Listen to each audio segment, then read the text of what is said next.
lahir sebagaimana dia adalah kertas putih bersih, dan kita orang tua bisa memberikan coretan apapun karena anak putih bersih.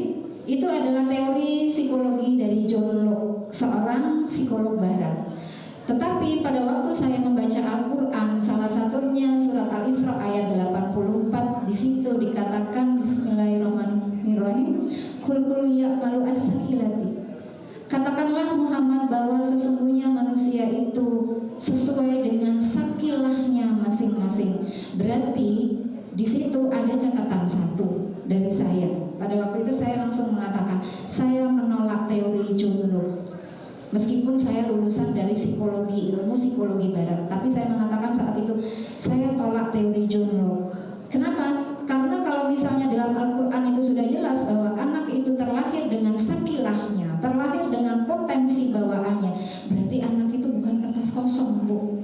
Dan kalau ibu nggak mau teorinya Al-Quran, berarti ibu akan memilih teori John Locke gitu. Ibu merasa bahwa kertas putih ini ya udah terserah saya mau warna apapun, bahkan kalau perlu warna-warna favorit saya, sedangkan warna favorit anak-anak enggak, jangan dulu, saya dulu.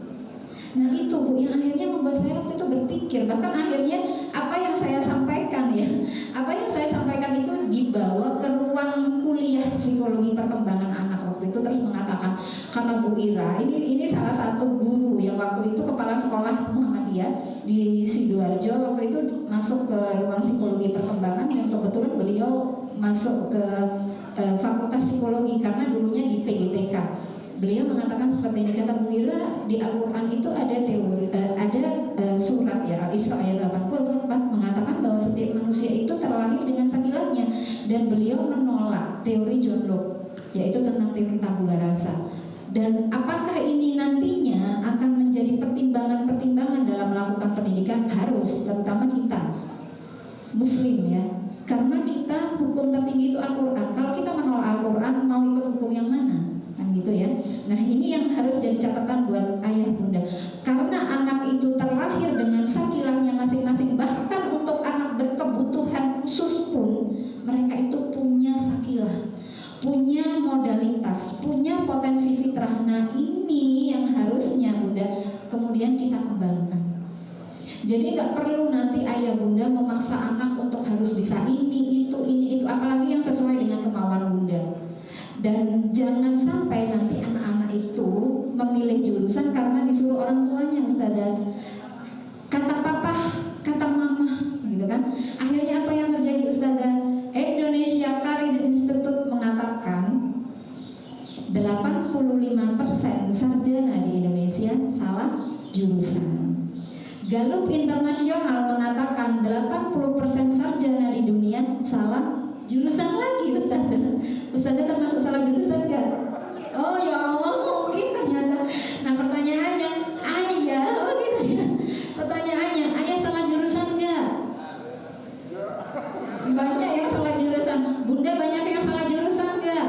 Banyak juga ya, Masya Allah. Jadi kita perbaiki nanti ya untuk anak-anak kita, karena sudah tahu ilmunya. Oh iya nih, kemarin di Al-Quran, jangan kata saya ya Bu, kata Al-Quran. Di Al-Quran itu kata Allah bahwa setiap anak itu lahir dengan potensinya. Berarti setiap anak itu terlahir dengan cerdas.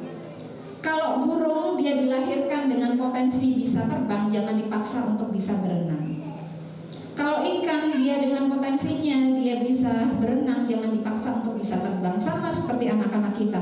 Sudah tahu anak kita itu tidak mampu, misalnya secara matematikanya, secara hitung-hitungannya, logikanya seperti itu, terus dipaksa-paksa, ayo ikut umur matematika gitu, sampai dipaksa anaknya nangis-nangis. Ustazah, kasihan Ustazah. Padahal anaknya itu lebih pintar, dia bahasa Indonesia mungkin ya, dia pintar misalnya kayak semacam hubungan interpersonal dengan teman-temannya, tapi kata ibunya itu nggak penting, itu semua nanti kok biarin, yang penting ini saja, ya sudah ini aja, seperti itu.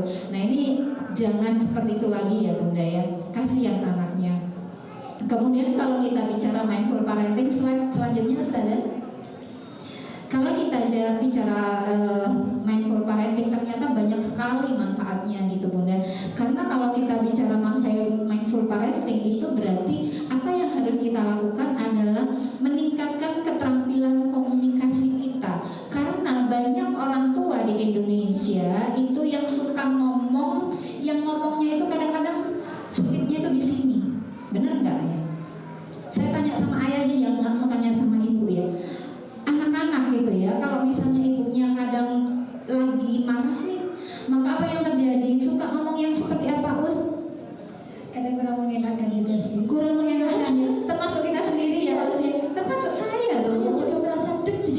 salah lagi. Nah itu, nah meningkatkan komunikasi itu adalah bagian dari mindful parenting. Kenapa harus komunikasi? Karena ada pepatah Arab yang mengatakan kullu kalam doa. Setiap kata adalah doa. Bu, hati-hati dengan kata-kata kita. Ngomong anaknya emang anak pelit, emang anak perhitungan gitu. Terus saya bilang gini, Bu, nggak apa-apa kan anak pelit gitu kan? Nggak apa-apa kan anak-anak perhitungan. Kalau misalnya anak ibu jadi bendahara negara atau jadi menteri keuangan kan ya harus pelit dan harus perhitungan ya Bu ya. Kalau misalnya nggak pelit nggak perhitungan, apa yang terjadi Bu kalau dia disuruh jadi kasir atau jadi bendahara? Bablas ini gitu ya Bu ya. Makanya kalau misalnya anak saya kok pelit ya gitu ya, ya Allah kok dia pelit ya, kok perhitungan banget. Ya udah kita berdoa saja sama Allah. Ya Allah semoga perhitungannya dia nanti, semoga dia itu bisa jadi bendahara negara atau dia bisa jadi menteri keuangan, atau semoga pelitnya dia, perhitungannya dia itu nanti dia bisa menghitung zakat itu dengan baik gitu, sehingga dia selalu bisa menyisihkan setiap bulannya untuk zakatnya. Nah hal-hal itu yang harus kita lakukan, karena apapun yang dibawa anak-anak kita itu sebenarnya kalau dibilang oh ini anak saya kok pelit, anak saya kok nangisan, itu potensi loh Bu. Tapi bagaimana potensi anak ini kemudian menjadi nilai lebih Ustazah, itu yang harus kita gali. Anak saya kok nangisan ya, anak saya kok cengeng ya, kenapa ya? Coba Bu suruh nulis gitu kan. Kalau misalnya suruh nulis, biasanya anak-anak yang cengeng, nangisan itu hatinya itu lembut ya Ustazah ya, hatinya mudah tersentuh, dan saat dia menulis itu biasanya kata-katanya lebih puitis. Nah ini yang memang benar-benar harus kita bangkitkan potensi baiknya ini. Oh berarti nanti anak-anak saya nih gitu kan bisa misalnya menghasilkan hasil karya sastra atau puisi yang bagus seperti itu. Nah kemudian yang kedua adalah mengurangi gejala hiperaktif itu sendiri. Jadi kalau anak-anak kita itu sudah mengalami ini ya, hiperaktivitas, misalnya dia cenderung agresif, cenderung kasar, karena memang ada anak-anak yang lahir itu temperamennya sudah kasar ya usia. Jadi begini Bunda, ada tipikal anak yang memang dia itu easy child, ada yang difficult child. Jadi anak-anak itu kadang orang tuanya gini ya, padahal saya sifat saya nggak begitu, ayahnya juga nggak begitu, tapi anaknya kenapa begini gitu ya usia. Nah kalau seperti itu, apa yang harus kita lakukan? Memperbaiki pola komunikasi dan memperbaiki pengasuhan itu sendiri. Apalagi kalau anak ini kemudian ternyata ya Ustazah divonis dia ADHD, hiperaktif ya. Karena kemudian kalau nggak gitu divonis dia kurang fokus gitu, dia cenderung verbalnya kasar, kata-katanya kasar. Nah dengan mindful parenting nantinya ayah bunda bisa meredam hal-hal ini. Kalau belum dicoba nggak akan tahu ayah, tapi kalau sudah dicoba insya Allah tahu. Karena begini, anak saya yang nomor 3, saya bicara ini ya, bicara pengalaman. Anak saya yang nomor 3 itu dulu adalah anak yang temperamennya luar biasa. Kalau marah itu masih kecil itu masuk kamar banting pintu. Kalau marah sama kakaknya terutama itu bisa bentak-bentak kakaknya, dan kemudian bisa berkata-kata yang istilahnya saya waktu itu dengar itu, aduh adek kok seperti ini gitu kan dengarnya. Kemudian apa yang saya lakukan adalah memang menerapkan mindful parenting, menyadari kondisinya dan melihat segala sesuatu itu dari kacamata dia. Tapi saya juga tidak bereaksi yang berlebihan pada saat dia melakukan hal-hal tersebut. Dan alhamdulillah hari ini dia jadi anak remaja ya. Kalau dalam Islam sebenarnya nggak ada remaja, yang ada itu pemuda. Dia hari ini menjadi pemuda kelas 2 SMK pertanian, dan anak ini mau saya marahin, kemudian dia mau terkena konflik apapun, dia itu hanya cukup mengatakan iya maaf, iya udah ngerti, paham. Dan anak ini SMK kelas 2, laki-laki ayah, laki-laki, dan dia tetap jadi kutu buku. Kemarin itu minta uang sama saya itu, terus dia tambahin uangnya sendiri, beli buku apa, beli bukunya Sherlock Holmes yang setebal begini, dan itu dia baca.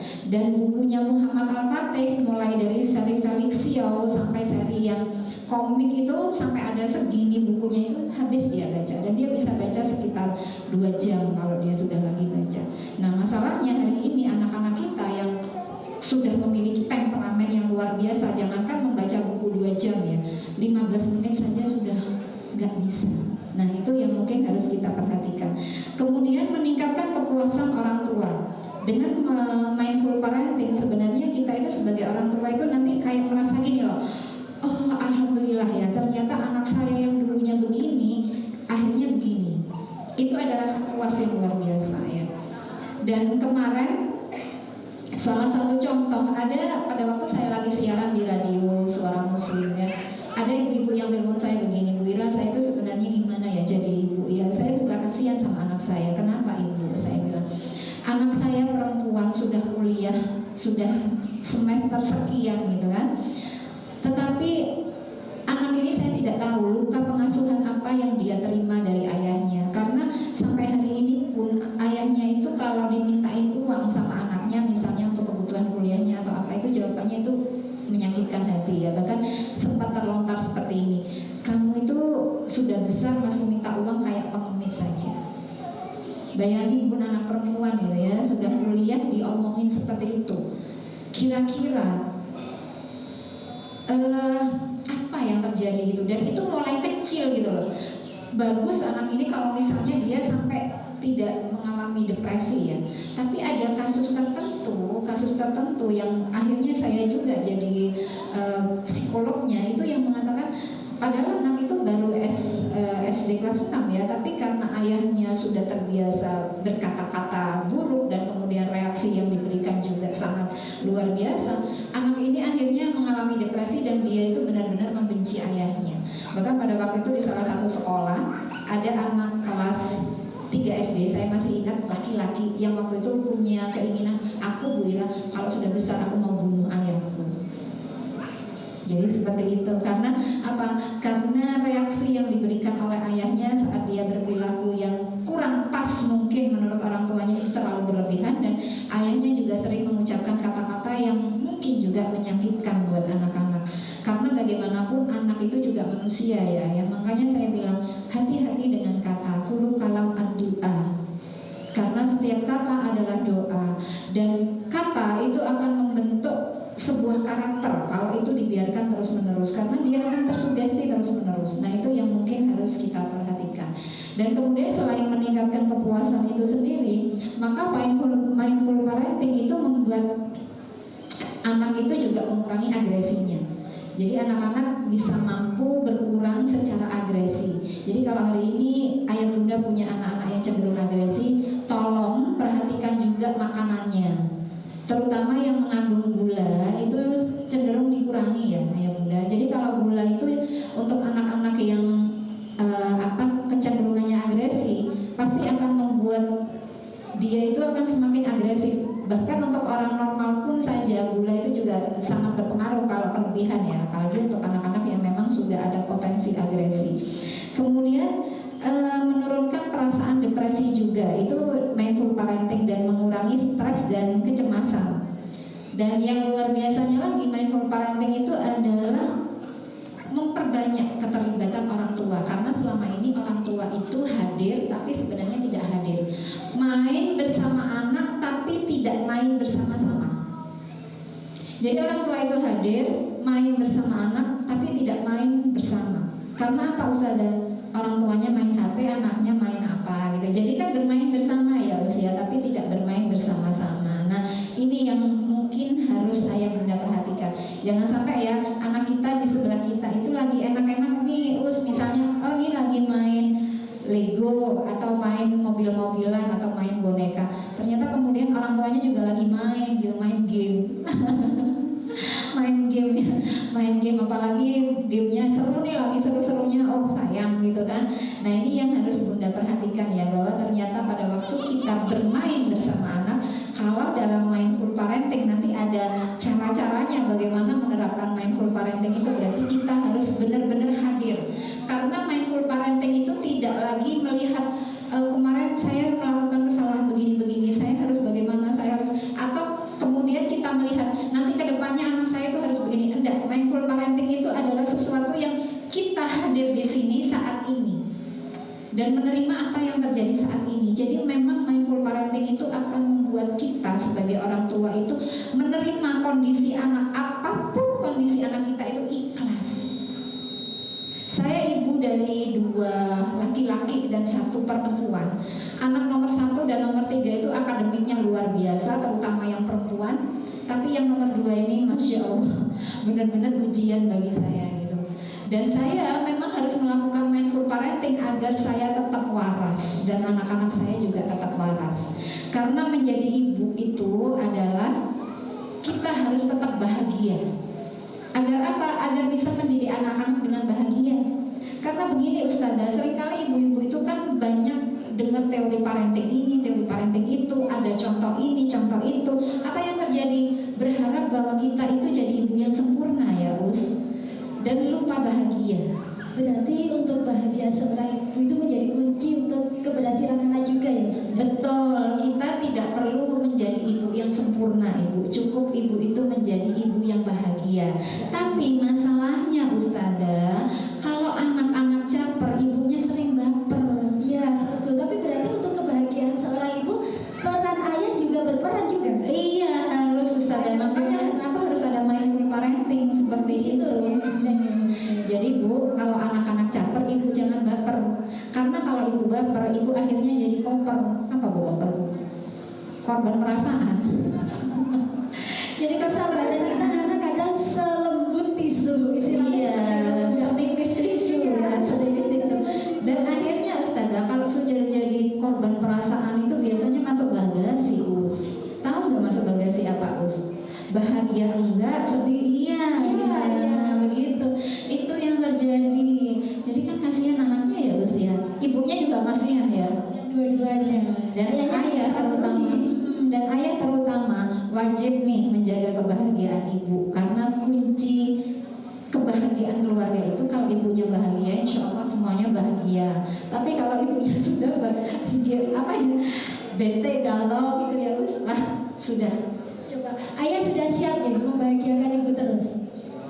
So, kayaknya belum kompak, Bunda. Ayah sudah bahagia? Bahagia. Ayahnya belum bahagia ternyata. Ibu bagaimana ini untuk membuat ayah bahagia? Gimana caranya? Terserah ibu deh. Kalau ayah sudah bahagia berarti harus membahagiakan ibu ya. Bahagia berarti. Betul. Karena untuk membahagiakan wanita itu sebenarnya nggak susah-susah amat kok Pak. Wanita itu cukup saja diperhatikan dari hal-hal kecil sepele itu sudah bikin ibu itu bahagia. Jadi misalnya gini, pulang dari kantor lihat rumah berantakan, ya Allah rumah berantakan, terus bapak itu bilang gini, Ma capek ya gitu, belum sempat bersihin rumah, tak bantu ya bersihin rumah. Oh itu sudah jadi mood booster yang luar biasa ya buat ibu. Dan ibu itu langsung bahagia Ustaz. Iya, segampang itu. Receh-receh ya. Untuk membahagiakan perempuan itu sebenarnya receh kan? Kan gak perlu kemas berlian ya Bu ya? Oh ternyata ya Us ya, iya perlu. Tapi kan gak setiap hari kan Us. Nah memang perlu emas berlian ya. Tapi ya jangan kepikiran kemudian waduh gitu. Oh kembal mukio lah Us. Jadi itu bunda-bunda, jadi ayah perhatikan kebahagiaan ibu, karena kebahagiaan ibu itu kunci ya, kunci untuk bisa mindful parenting itu bisa dilakukan. Dan kemudian keterampilan mindful parenting itu apa saja Ustazah? Slide selanjutnya. Yang pertama adalah mendengarkan.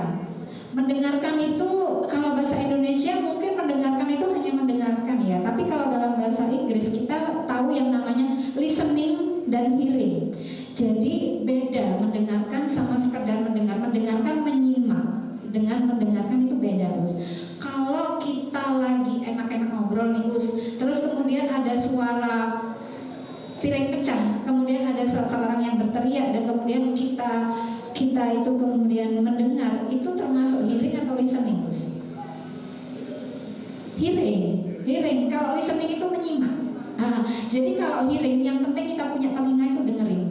Jadi orang tua kita itu nggak hanya sekadar bisa dengerin, tapi harus listening. Kenapa harus listening? Ayah, kenapa ya kalau mendidik anak-anak itu jangan terlalu banyak ngomong, terutama ibu, tapi harus banyak mendengar. Tanda dari Allah itu sebenarnya sudah diberikan. Kita itu punya 2 telinga 1 mulut. Berarti harus lebih banyak apa Us? Lebih banyak dengar, jangan terlalu banyak gini. Itu sebenarnya sudah tanda dari Allah, dan letak telinga kita itu di atas loh daripada di bawah, daripada mulut kita. Nah itu tanda sebenarnya. Jadi pada waktu anak jadi bersama anak-anak, jangan terlalu banyak menghakimi, jangan terlalu banyak berekspektasi, karena mereka itu butuh didengar. Masalahnya kita sebagai orang tua tidak pernah latihan untuk mendengar, ya Ustazah ya. Salah satu contoh mendengar ayah pada waktu misalnya di ruang konseling, saya itu mungkin ya Ustazah, mungkin ya, kan saya juga nggak tahu. Saya itu kan dicintai ya. Kalau di Surabaya itu sampai beberapa sekolah saya lepas itu nggak mau, tetap belilah aja psikolognya gitu. Beberapa orang tua bahkan ada yang rumahnya daerah Gubeng. Gubeng itu kan dekat rumah sakit UNER. Harus udah saya sarankan udah di rumah sakit UNER saja untuk terapi, untuk ini konsul. Nggak mau, tetap maksa saya yang berada di daerah Taman Sepanjang Sidoarjo. Karena apa? Karena merasa dicintai, dan kalau ngomong itu saya dengerin. Saya pernah dengerin orang ngomong buang sampah emosi itu sampai 3 jam. Dan setelah itu apa yang saya rasakan? Mual-mual. Berefek, karena listening itu susah Bu. Ibu dengerin anak ngomong itu susah ya. Kalau misalnya anak ini sudah gitu, mama aku ini anak, dan kemudian kita harus nanggepin itu kok rasanya ya Allah, ngomong apa aja si anak ini gitu kan. Nah ini keterampilan listening itulah yang harus kita pelajari. Karena kalau listening itu kan harus ada proses aktifus. Jadi kita sebagai orang tua harus nyimak, harus fokus, harus kuat perhatian. Tapi kalau sekedar dengar, ya udah telinga ini apa aja bisa masuk. Pasif sifatnya. Tapi kalau listening itu aktif. Nah ini ya Bunda. Kira-kira Bunda hari ini dengerin anak ngomong aja lebih dari 15 menit. Kira-kira tahan nggak? Masih tahan, alhamdulillah ya. Keburu ini, keburu itu gitu ya. Apalagi kalau anaknya itu yang ngomongnya muter-muter ya Ustazah ya. Tambah ya, apalagi ibunya juga sudah mau arisan gitu ya Ustazah ya. Tambah susah gitu ya dengerin. Pekerjaan rumah juga sangat banyak. Nah itu ayah harus berlatih untuk mendengarkan, karena mindful harus mendengarkan. Kemudian yang kedua adalah menerima dan tidak menghakimi.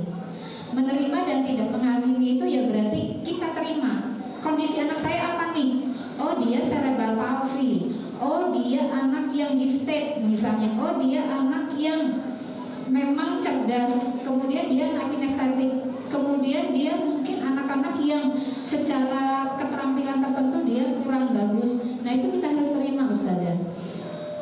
Benar-benar kita menerima dan tidak punya ekspektasi yang berlebihan. Ada cerita ya, Ibu Ratih Zimmer namanya.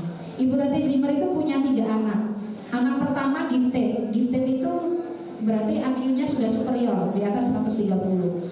Anak kedua adalah anak autis yang cukup parah Ustazah. Dan kemudian anak yang ketiga cerebral palsy. Tapi 3 anak ini, kalau yang nomor 1 sih wajar ya, karena dia pintar, lulusan Jerman. Ternyata yang kedua sama yang nomor 3 juga lulusan Jerman. Ini luar biasa Ustazah, bagaimana seorang ibu dengan 3 anak yang berbeda karakter, berbeda kebutuhan, dan ini berkebutuhan khusus loh, ternyata bisa sukses mendidik anak-anaknya, dan beliau tetap bisa memberikan manfaat kepada orang lain. Bayangkan dengan kita baru punya 1 anak ya Ustazah ya, tapi kemudian sudah pusing dengan anak itu ya Ustazah ya, anaknya normal lagi, begitu ya Ustaz ya. Dan kemudian kalau misalnya di rumah berangkat sekolah, sampai sekolah masih rawan, itu yang pusing siapa Ustaz? Orang tuanya, gurunya, atau teman-temannya, itu dia sendiri sih? Kayaknya kan semuanya ya, tapi masih banyak ya Ustaz ya. Rata-rata untuk kelas 1, 2, 3 sudah mulai berkurang, tapi masih ada kan? Karena ayah bunda di sini sangat luar biasa. Jadi harus nanti untuk selanjutnya harus sudah nggak ada ya Ustaz ya? Harusnya. Dari panjenengan nanti pulang, insya Allah semua lebih baik ya. Insya Allah idealnya begitu, idealnya. Tapi memang semua itu berproses saya Bunda, jadi nggak perlu takut ya dengan proses itu sendiri. Dan kemudian yang penting dipahami juga pada waktu kita melakukan mindful parenting adalah kesadaran emosional. Kesadaran emosional ini maksudnya gimana sih?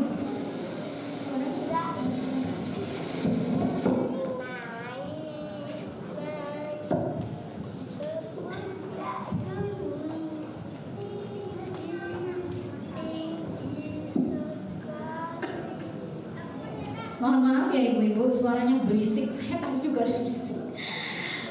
Kemudian kesadaran emosional. Kesadaran emosional itu apa gitu? Kesadaran emosional itu adalah posisi di mana kita itu sebagai orang tua itu, oh iya ya, saya sekarang lagi marah. Jadi kita menyadari emosi kita. Nah ini yang susah Bu. Jadi pada waktu kita marah sama anak itu biasanya kan kita tidak punya waktu ya untuk menyadari apa sih yang saya rasakan, saya lagi kecewa, saya lagi sedih, saya lagi marah. Itu yang kadang-kadang tidak kita sadari. Tapi saat kita menyadari bahwa oh iya ya, saat ini saya lagi marah, kemudian saya berusaha mengendalikan emosi saya, dan kemudian saya nanti akan mengkomunikasikan dengan anak saya. Itu adalah kesadaran emosional yang harus kita miliki sebagai orang tua. Karena selama ini kan kita itu cenderung kalau marah ya sudah marah gitu ya usia, tapi tidak berusaha untuk memahami saya itu kenapa ya. Coba duduk dulu, kemudian kendalikan emosi, kemudian berpikir, oh saya lagi marah nih, saya lagi sedih. Kira-kira Ustazah sudah melakukan itu enggak Us? Terkadang. Dikala kita sedang benar-benar dalam kerepotan, dalam apapun tuh kadang jadi meledak-ledak seperti itu. Berarti kan kesadaran emosional itu di antara kita gitu ya. Di antara kita secara normalnya bisa terjadi kalau misalnya tidak ada intervensi yang berlebihan, tidak ada stres yang berlebihan. Tapi kalau ada stres yang berlebihan, meledak. Iya, meledak. Secara otomatis biasanya ibu-ibu seperti itu ya Bunda. Nah itu wajar Bunda. Tapi Bunda-bunda bisa melatihnya gitu. Hal ini bisa dilatih agar kita itu nantinya meskipun dalam situasi yang benar-benar gak nyaman pun kita itu masih punya kesadaran emosional. Nah ini memang perlu latihan dan bunda-bunda boleh berlatih ya. Dan untuk latihan ini memang tidak bisa sehari dua hari, tapi itu berproses seiring dengan pemahaman kita terhadap situasi yang terjadi dan bagaimana kita juga mengendalikan emosi dan pikiran kita. Karena begini ayah bunda, kadangkala kita itu suka marah untuk sesuatu yang tidak bisa kita kendalikan ya Ustazah. Ayah bunda paham tentang filosofi teras? Pernah baca nggak filosofi teras? Belum pernah ya. Filosofi teras itu adalah filosofi tentang dikotomi kendali. Ada dua hal di dunia ini, yaitu pertama sesuatu yang bisa kita kendalikan, kemudian yang kedua adalah sesuatu yang tidak bisa kita kendalikan. Omongan orang lain di sekitar kita, kondisi anak yang tiba-tiba marah, kemudian body shaming, parent shaming yang diberikan oleh orang-orang di sekitar kita, nyinyiran orang-orang di sekitar kita, dan kondisi-kondisi yang ada di sekitar kita, itu adalah sesuatu yang tidak bisa kita kendalikan. Tetapi pikiran kita, bagaimana respon kita, kemudian bagaimana kemudian kita itu memahami apa yang terjadi, itu adalah di bawah kendali kita. Maka apa yang harus kita lakukan? Sesuatu yang tidak bisa kita kendalikan, udah biarin saja Us. Kan kita juga nggak mungkin ya Us mikirin orang tadi nyinyirin saya begini gitu ya, tetangga saya gibahin saya begini. Mungkin nggak sih Us dipikirin ya ternyata.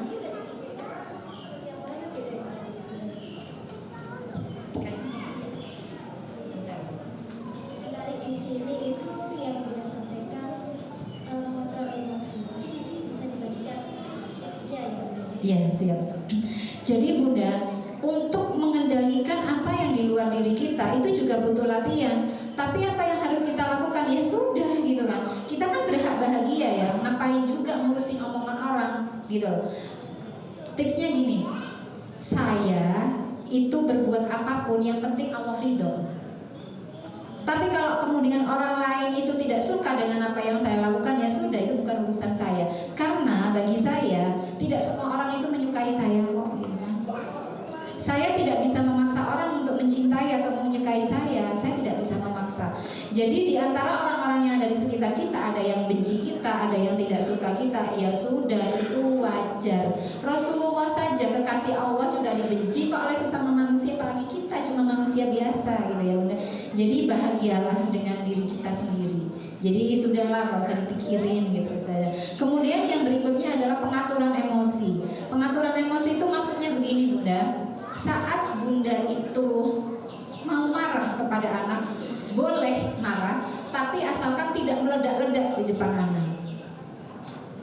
Bunda itu boleh berkonflik dengan anak, bahkan bersitegang dengan anak itu boleh, tapi tetap tunjukkan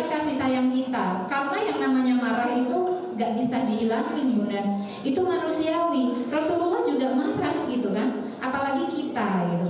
Kemudian jangan sampai bilang begini, saya itu orangnya nggak bisa marah Bu Ira gitu kan, nggak bisa marah tapi mendem jero ya Ustazah ya, itu sama aja Bunda. Jadi apa yang harus kita lakukan? Apa yang menjadi marah kita perlu kita keluarkan, tapi dengan cara yang baik. Jadi kalau marah itu harus marah cantik. Marahnya kok cantik? Marahnya harus cantik yang bagaimana nih? Apakah kita berselek dulu gitu Bunda? Bagaimana? Marah cantik itu adalah marah tanpa ada ekspresi yang kemudian ekspresinya menakutkan anak. Jadi ekspresinya cukup tegas saja, nggak pakai mata melotot-melotot gitu. Terus tegas ucapan kita berarti. Jadi mata nggak perlu melotot, beri intonasi itu yang lebih tegas, ditekankan. Nah itu marah cantik. Dan wajah kita itu terlihat ya marah tanpa senyum ya, tanpa senyum. Tapi kemudian anak itu tahu, oh Bunda ini marah, tanpa bentakan, tanpa teriakan. Nah itu yang harus dilakukan. Nah, jadi marahnya tetap marah cantik ya Mas ya. Iya. Marahnya berwibawa. Jadi itu yang harus Bunda lakukan. Jadi silahkan marah. Kalau dalam mindful parenting itu kita boleh marah Bunda, tapi marahnya itu yang kemudian jangan dilepaskan. Jangan dilepaskan tapi jangan dihilangkan. Dilepaskannya itu dalam bentuk reaksi-reaksi yang nanti itu lebih terkontrol seperti itu Ustazah. Jadi bukan reaksi yang kemudian membuat anak juga semakin trauma, bukan seperti itu. Bisa dipahami ya Ustazah? Bisa, insya Allah bisa. Kemudian yang berikutnya adalah kasih sayang itu sendiri. Jadi dalam mindful parenting, empati itu memang perlu terus dikembangkan kepada anak-anak semarah apapun kita. Mungkin kita kecewa karena nilainya nggak baik gitu, atau dia melakukan kesalahan di sekolah, misalnya mukul teman, atau mungkin dia melakukan kesalahan-kesalahan yang sepertinya kok begini ya, yang bikin orang tua kecewa gitu loh. Tapi tampilkan di depan anak-anak kita bahwa kita itu menjadi supporting utama mereka. Tapi jangan kemudian terus membela, dia sudah salah terus dibelani, jangan seperti itu Bunda. Jadi kalau memang anak salah ya tetap tegakkan garis salah itu di mana. Kasih tahu kamu ini salah. Kamu salah karena sudah melakukan ini, tapi kemudian jangan dibela. Nah yang masalah kan sering dibela terus. Iya terus. Nah jadi begitu. Beberapa kali ya. Berkali.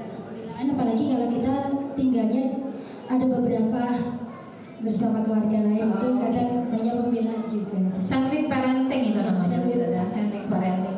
Jadi ayah bunda kalau anak kita salah, tetap salah ya. Bahkan Rasulullah itu sendiri kan mengatakan, kalau Fatimah binti Rasul binti Muhammad melakukan kesalahan, misalnya dia mencuri, aku sendiri yang akan potong tangannya. Maka apa yang harus kita lakukan kepada anak-anak kita? Saat mereka salah, ya salah. Posisinya salah, mereka harus dihukum, ya dihukum. Saya itu adalah ibu yang tidak pernah membantu anak-anak saya untuk keluar dari hukuman yang diberikan oleh gurunya. Bahkan saya itu bukan model ibu yang kemudian, adek hari ini misalnya mata pelajarannya ini, kamu sudah nyiapin ini, kemudian saya yang kemudian meriksa, kemudian saya yang kemudian, oh masih kurang ini. Saya bukan model ibu seperti itu. Dan kemudian anak saya telepon nih dari sekolah, Bunda tadi itu seragam sekolahku ketinggalan, bisa diantarin nggak? Enggak. Kalau saya bilang seperti itu, kamu akan terima sendiri akibat keteladoranmu. Bunda nggak akan pernah nganterin yang namanya seragam sekolah, buku pelajaran tertinggal. Saya bukan orang tua yang seperti itu. Karena apa? Saya ingin anak saya belajar dari kesalahan yang dia buat. Dan saya selamanya tidak akan pernah bisa bersama dia, ya Bunda. Kenapa sih anak-anak itu tidak menjadi anak yang bertanggung jawab? Karena orang tuanya selalu hadir untuk menjadi apa? Problem solver, Ustazah. Jadi anak begini ada orang tuanya, anak begini ada orang tuanya. Terus anaknya kapan mau belajar dari kesalahan? Nah itu yang harus kita lakukan hari ini. Menarik di sini nih Bunda. Ngomongin untuk kedisiplinan nih Bunda. Apakah ada batasan tertentu? Ada Ustazah, nanti kita bahas ya. Alhamdulillahnya, terima kasih. Jadi ini yang memang harus dipahami oleh orang tua. Kalau anak kita salah, ya sudah, suruh dia ambil kesalahan itu dan dia harus tanggung resiko dari kesalahan itu. Jangan kemudian kita jadi pahlawan kesiangan buat anak-anak kita. Ya saya bilang orang tua yang menjadi pahlawan buat anak-anaknya itu adalah pahlawan kesiangan Ustazah. Karena tidak pas gitu kan. Tidak pas gitu. Bahkan seorang Buya Hamka itu kan mengatakan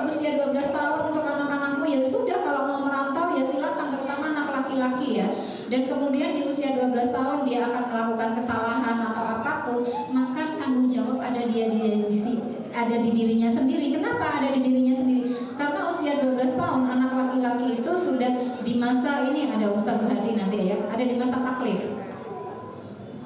Dia harus sudah bertanggung jawab nih kepada dirinya sendiri. Hari ini saya lihat banyak anak perempuan yang sudah duduk di SMA, SMP kelas 2, itu yang kemudian cari bajunya nggak ketemu, teriak-teriak minta ibunya cariin dan kemudian setrikain baju ke ibunya.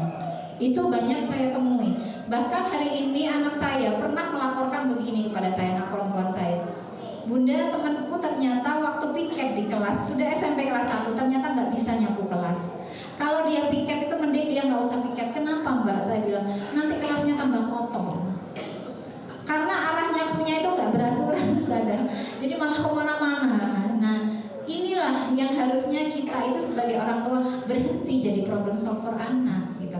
Anak itu sudah dikasih potensi terbaik sama Allah, jangan kemudian kita yang ngilangin potensinya, Ustazah.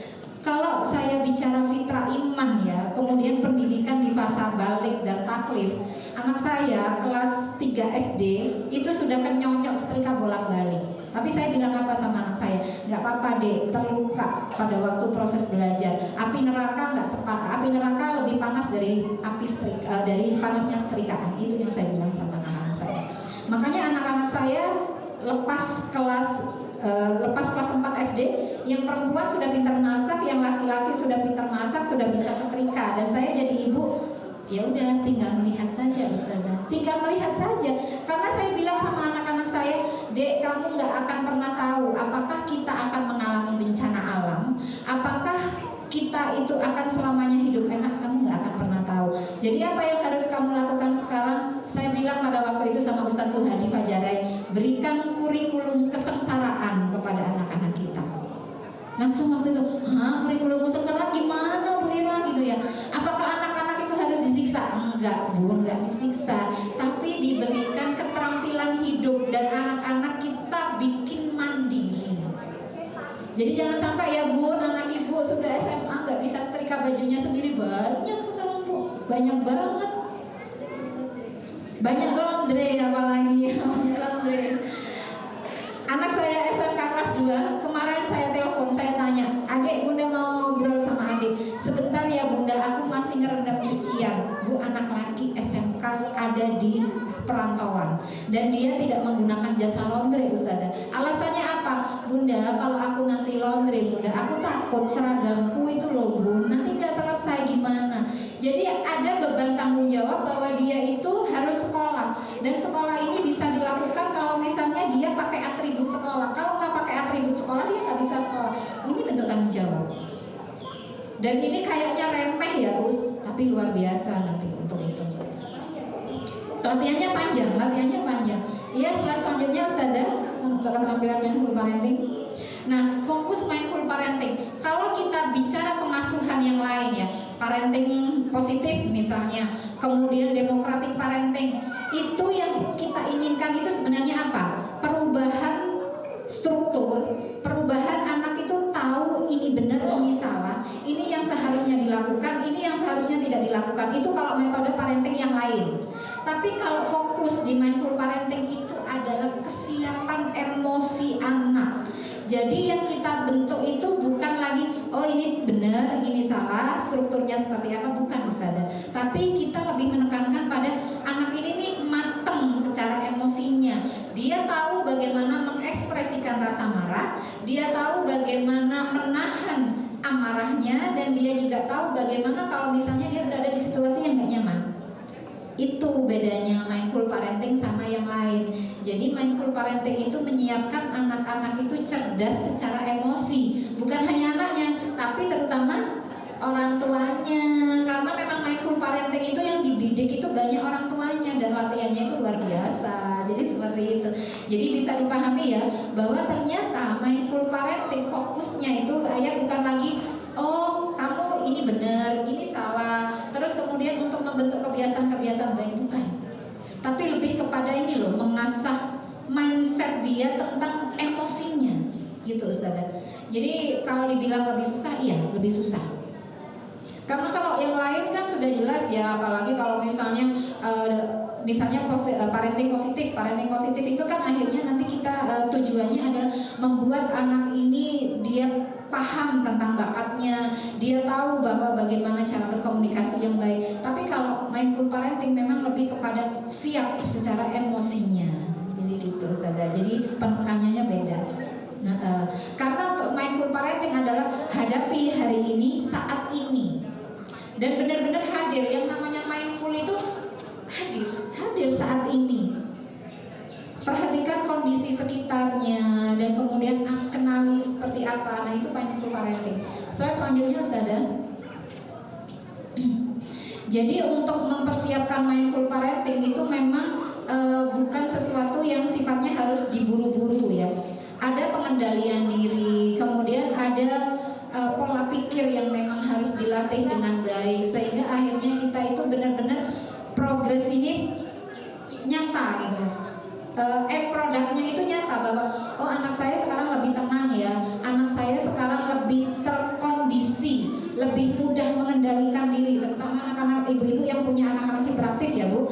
Terus ibu-ibu yang punya temperamen anaknya yang luar biasa keras, seperti contoh anak saya yang nomor 3, itu sekarang dengan mindful parenting alhamdulillah jadi anak yang benar-benar saya bilang tuh laki banget. Contohnya begini, kalau yang nomor 2 laki sama laki sama nomor 2 dan nomor 3 ini sama-sama laki. Kalau yang nomor 2 jalan sama saya ya udah jalan biasa gitu kan, nemenin saya jalan biasa. Tapi kalau yang nomor 3 dia itu jalan bersama saya, selalu di sebelah kanan saya, agak di belakang saya, dan dia itu selalu membiasakan untuk memijat ini saya. Dan kalau misalnya saya misalnya bawa tas dan kemudian dia lihat tas saya itu sudah agak memberatkan saya, dia ambil tas saya dan kemudian dia pijat ini saya, dan dia berjalan di belakang saya. Dan yang luar biasanya Ustazah, sama-sama dengan kakaknya ya, laki 2 ini, misalnya kita mau makan, anak laki-laki saya yang nomor 2 ya udah duduk aja, pokoknya dia enak duduk ya. Tapi yang nomor 3 ini menunggu sampai saya itu selesai duduk. Kalau misalnya dia nggak ada tempat duduk atau tempat duduknya itu kurang nyaman buat bundanya, dia akan ambil kursi yang lain, carikan tempat duduk yang enak buat bunda dan kemudian suruh bundanya duduk. Bukan saya membeda-bedakan ya, karena dalam mindful parenting itu tidak boleh membeda-bedakan. Tapi masalahnya ternyata anak yang saya asuh dengan mindful parenting, karena memang karena temperamennya ya Gus, itu ternyata saat dia dapat inti pendidikannya, oh ya Allah ternyata emosinya luar biasa Ustazah, dan bagaimana dia memahami hubungan interpersonal itu juga sangat luar biasa. Nah itu yang mungkin menjadi catatan kita ya. Jadi kalau sekarang punya anak yang cenderung marah-marah, gak usah takut Bunda, insya Allah berubah. Apalagi kita punya doa ya, punya doa ibu itu sangat luar biasa. Jadi kuncinya di situ. Kemudian slide selanjutnya Ustazah. Kemudian bagaimana sih menerapkan mindful parenting? Pertama itu gunakan metode stop. Stop ini begini Ustazah. Tadi kan Ustazah tanya ya gimana salah satu langkah-langkahnya. Pertama, stop itu adalah saat kita melihat anak bereaksi, maka kita jangan melakukan aktivitas apapun. Jadi misalnya kaget nih, anak di rumah mecahin apa yang harus kita lakukan? Stop. Berhenti, benar-benar berhenti. Jadi kita itu nggak ngasih reaksi, kok enggak. Jadi benar-benar kayak nge-freeze gitu ya. Memang sebenarnya kayak orang nge-freeze gitu, tapi ya udah diam aja. Diam, kemudian kendalikan diri. Diam. Jadi setelah itu kita langsung intinya berhenti. Jadi membiarkan otak berpikir kita itu bekerja. Karena pada waktu kita melihat anak itu ngerusak sesuatu di rumah, kita mau marah itu apa yang terjadi? Otak berpikir, otak emosi kita yang bekerja, amigdala kita, sistem limbik yang bekerja Ustazah. Maka apa yang harus kita lakukan agar sistem limbik ini tidak semakin panas? Otomatis diam. Kata Rasulullah kalau marah diam dulu. Agar apa? Otak berpikir akan mengambil alih tugas ini. Jangan kamu yang bekerja, aku saja yang bekerja. Soalnya kalau otak emosi yang bekerja, habis itu nanti anak. Kemudian apa yang bisa ayah bunda lakukan? Pak sudah diem, kemudian tunggu sebentar, tarik nafas dalam, inhale, exhale. Jadi seperti itu. Jadi tarik nafas dalam, keluarkan pelan. Allah Akbar gitu kan, atau astagfirullahaladzim gitu, keluarkan, hembuskan pelan. Sampai berapa menit itu Bunda? Atau mungkin pakai perlu jam ya untuk proses itu? Kalau berapa menitnya tergantung kemampuan kita, kortisol kita itu biar turun Ustazah. Jadi bisa dibantu dengan ini, ada air minum dulu gitu. Enggak usah ngomong minum. Ini ada air minum dulu, karena pada waktu ibu marah itu biasanya juga kadang-kadang mengalami dehidrasi. Jadi ibu butuh cairan. Ya begitu ya Bunda. Kemudian kalau sudah terlatih cepet ya kalau belum terlatih memang lama. Kok susah banget. Tarik, hembuskan. Lama banget kayak orang lahirin ya kata Ibu Ira, ini ngajarin apa sih gitu ya. Tapi itu latihannya Bu. Inhale, exhale gitu. Jadi tarik, keluarkan. Nah kalau sudah itu stop ya. Setelah stop tunggu, kemudian perhatikan kondisi di sekitar kita. Perhatikan kondisi kita nih terutama, dan perhatikan kondisi anak. Jadi kalau kita sudah tahu, aku lagi marah nih, dan anak saya lagi ketakutan nih, dan apa yang terjadi di sekitar, TV pecah. Kenali, pahami, observasi. Ternyata ini pecahin TV, ya Allah, gitu ya. Ternyata pecahin kaca tetangga, ya Allah, gitu ya. Jadi apa yang harus kita lakukan? Kenali, pahami, observasi. Oh, saya marah. Oh, anak saya lagi ketakutan tuh. Oh, tetangga saya marah, gitu kan.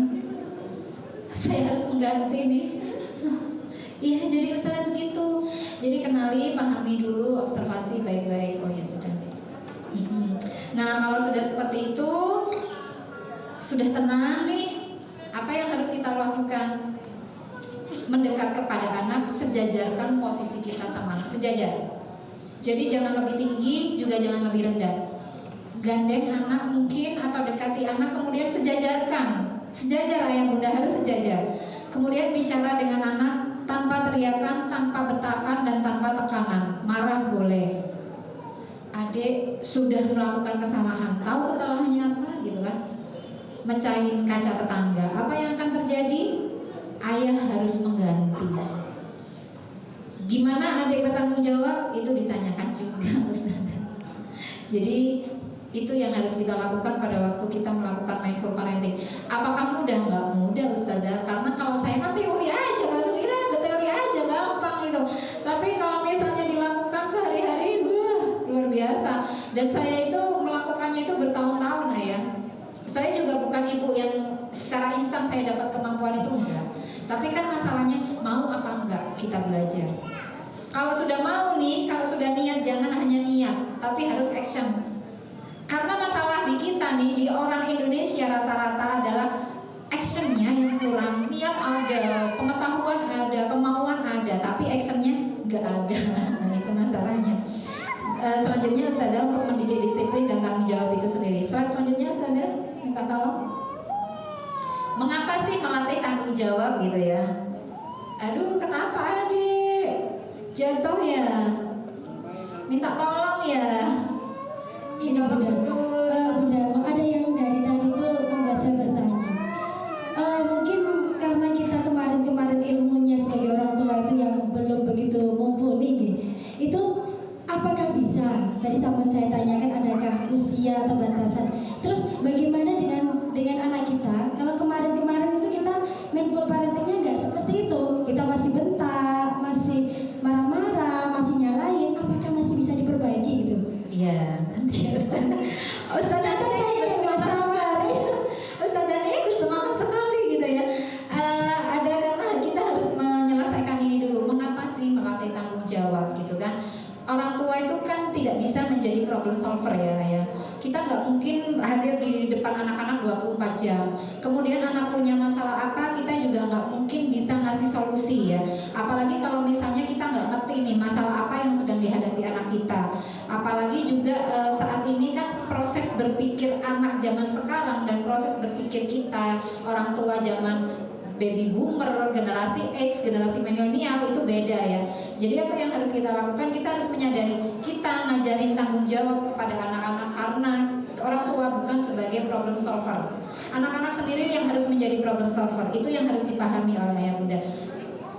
Dalam fitrah based education, kata Allah, manusia itu diciptakan untuk menjadi apa? Wa ma khalaqtul jinni wal insa illa liya'budun. Aku ciptakan manusia untuk menjadi hamba Allah. Tapi untuk menjadi hamba Allah ini ada misi. Misinya apa? Sebagai basiro dan nadhiro, sebagai pembawa kabar berita dan juga pemberi peringatan, dan juga sebagai khairatul ummah. Jadi anak kita hari ini harus menjadi seorang problem solver, bukan menjadi problem maker. Itu yang harus kita pahami. Itu yang harus dipahami terlebih dahulu. Jadi kita semua itu punya tugas sebagai basiro wa nadhiro, sebagai pembawa kabar gembira dan juga peringatan. Dan kita diciptakan oleh Allah itu sebagai hamba Allah, itu yang pasti. Dan kemudian yang berikutnya, selain kita itu sebagai orang tua menjadi bukan seorang problem solver buat anak-anak, adalah anak itu perlu mandiri untuk dirinya sendiri. Jadi anak-anak itu kenapa dia harus bertanggung jawab? Karena dia harus membantu dirinya dan dia juga perlu mandiri. Dan kemudian yang ketiga, kenapa anak-anak bertanggung jawab gitu? Kenapa harus bertanggung jawab? Mungkin yang harus dipahami juga oleh ayah bunda semuanya ya. Selain kemandirian itu, karena anak-anak itu harus tahu resiko dari setiap pilihan-pilihan yang dibuatnya. Jadi jangan sampai anak-anak kita itu tumbuh menjadi pribadi-pribadi yang enggak bisa ambil keputusan. Karena apa? Karena mereka takut ambil resiko, Ustazah. Hari ini kita melihat banyak sekali anak-anak itu yang takut ambil resiko. Karena apa? Karena mereka tidak terbiasa untuk berlatih melakukan decision maker. Ayah sebelum saya jadi psikolog anak ya, saya itu pernah lama menjadi psikolog untuk Ajinomoto Indonesia, kemudian di Associate Psikolog di Diklat Provinsi Jatim, Lapindo Berantas, dan juga di Askes Indonesia yang hari ini yang BPJS ya sebenarnya pada waktu itu, dan hari ini menjadi Askes Indonesia. Terutama di Ajinomoto Indonesia pada waktu itu saya bertemu dengan banyak anak yang pintar-pintar luar biasa. Tapi masalahnya pada waktu itu saya kan harus menyeleksi mana nih anak-anak yang harus dikirim ke Jepang, mana yang nggak bisa dikirim ke Jepang. Itu banyak sekali anak-anak pintar yang ternyata pada waktu mereka harus melakukan decision maker itu kesulitan, Ustazah. Dan mereka rata-rata waktu saya tanya, loh kamu dulu pilih jurusan ini kenapa? Karena orang tua saya, karena teman saya. Dan kenapa sekarang kamu memutuskan gitu ya? Kenapa kamu sekarang memutuskan untuk ikut program beasiswa atau program magang gitu? Ya ternyata nggak ada yang benar-benar murni dari dirinya sendiri. Nah itu yang memang harus kita pahami. Kenapa kamu memilih ini? Itu tidak ada yang kemudian jawabannya itu benar-benar yang saya harapkan gitu, Ustaz. Ada sih cuma 1-2 gitu kan. Tapi yang lainnya itu saya langsung wah kok gini ya gitu. Nah itu benar-benar luar biasa ya. Apalagi Ajinomoto Indonesia itu yang dipilih, Ajinomoto saya kurang paham ya. Kenapa yang dipilih itu harus lulusan negeri gitu. Kalau nggak negeri nggak mau gitu istilahnya begitu. Nah itu yang harus juga perlu dipahami oleh kita. Kemudian bagaimana sih melatih tanggung jawab? Selanjutnya Ustazah. Oh videonya, video dulu Ustazah. Tadi sudah di ini ya. Mungkin bisa dilihat dulu ayah bunda video pendek tentang tanggung jawab.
车呢去透露期，确实2、3千块，你是个有责任心的人，这种情况换别人当好了。不过车是你撞的，你理应承担这个责任。我不让你赔，反而是看不起你啊。这样吧，我就让你赔个200块钱，没意思。谢谢老板。不用，你这，俺们赶紧把车拿来。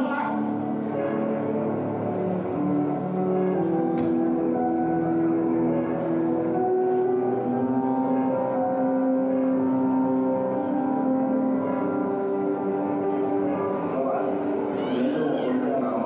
我家里在这附近。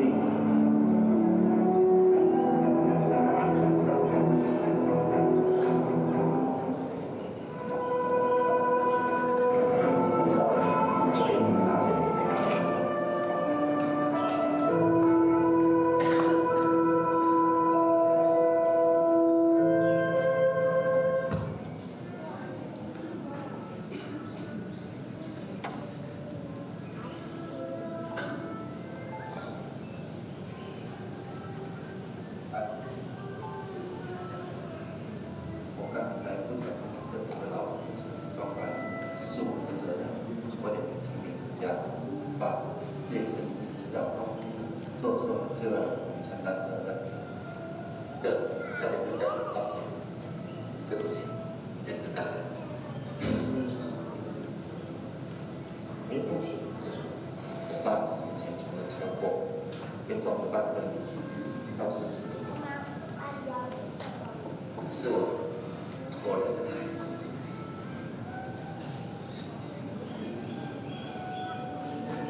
哥，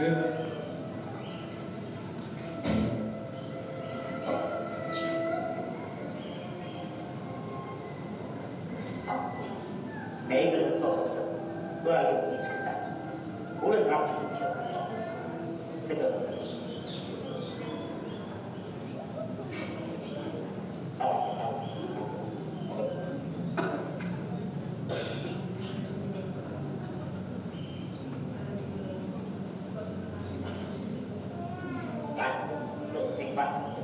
不，我已经把你的这个状况找出来了，怎么还没有查出的学校？好的。在我们高中，当注意到是要保护的，这里应该就是让他到地上，好的路，年薪20万，做公司就是要这样子，才能这个人。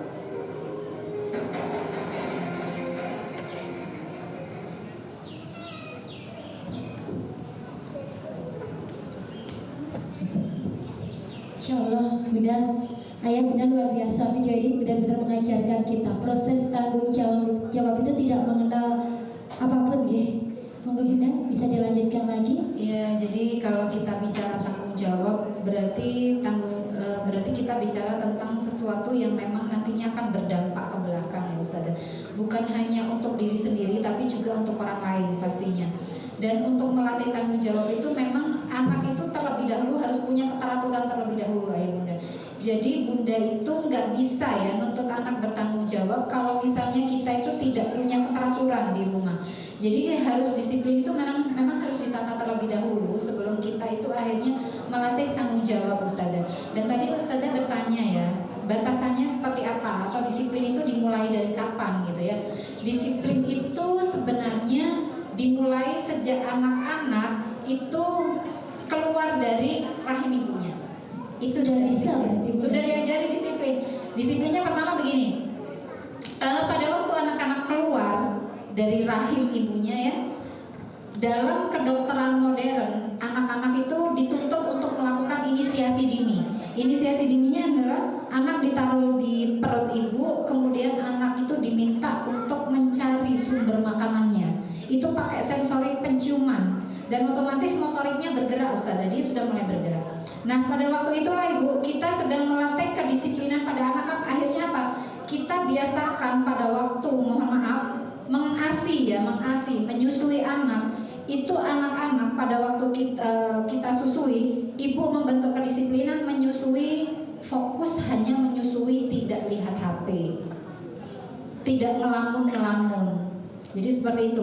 Jadi fokus karena apa? Pada waktu kita menyusui masa rodoah ya kalau dalam Islam, itu adalah masa ibu itu menyalurkan akidah tauhid yang kita miliki, membentuk fitrah anak itu di fase menyusui. Makanya fase menyusui itu adalah fase yang sangat luar biasa. Kalau pada waktu ibu itu menyusui kemudian asik dengan HP-nya, asik gosip-gosip dan ataupun yang lain-lain, maka hakikat mengasihi itu nggak sampai.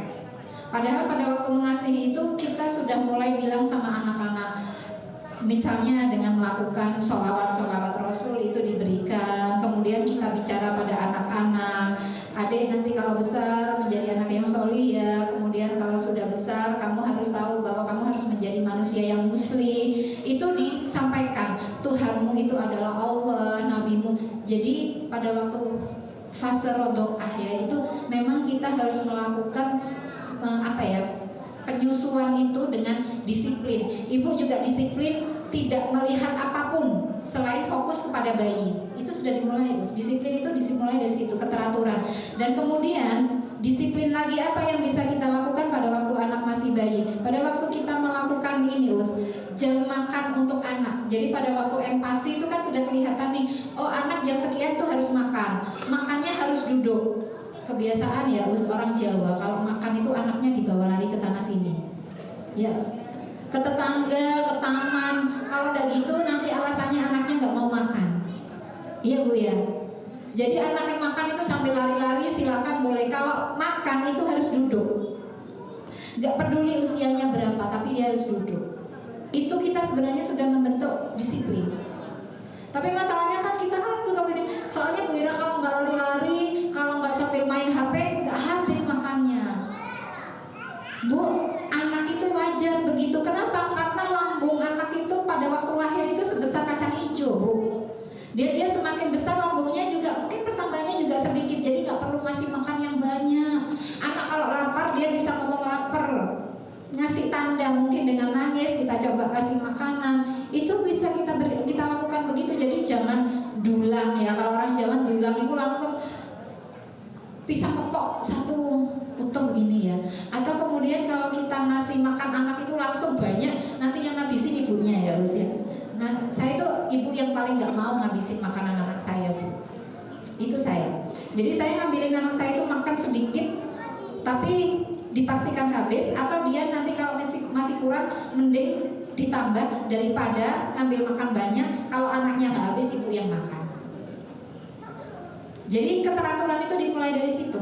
Pada waktu kebiasaan empati ini sudah bisa dilakukan, Ustazah. Apalagi kemudian sampai kita melakukan toilet training, itu sudah disiplin, sudah dilakukan. Dan itu sangat luar biasa toilet training itu. Makanya kalau ibu-ibu itu nggak mau susah dengan toilet training, maka dipastikan Bu, ibu itu nanti akan banyak mengalami keterlambatan dalam bidang tumbuh kembang anak. Jadi seperti itu, terutama mental, emosional, dan tanggung jawab anak. Jadi begitu, Ustazah.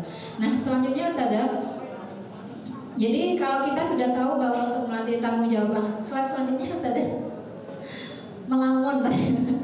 Cara melatih tanggung jawab ya pada anak-anak. Jadi ada tahapan-tahapannya memang untuk melatih tanggung jawab. Karena yang harus kita latih itu anak ya, bukan robot. Jadi memang prosesnya itu bukan proses instan. Yang pertama untuk melatih tanggung jawab kepada anak adalah sesuaikan dengan usia dan kemampuan anak. Makanya saya tadi bilang usia anak itu berapa?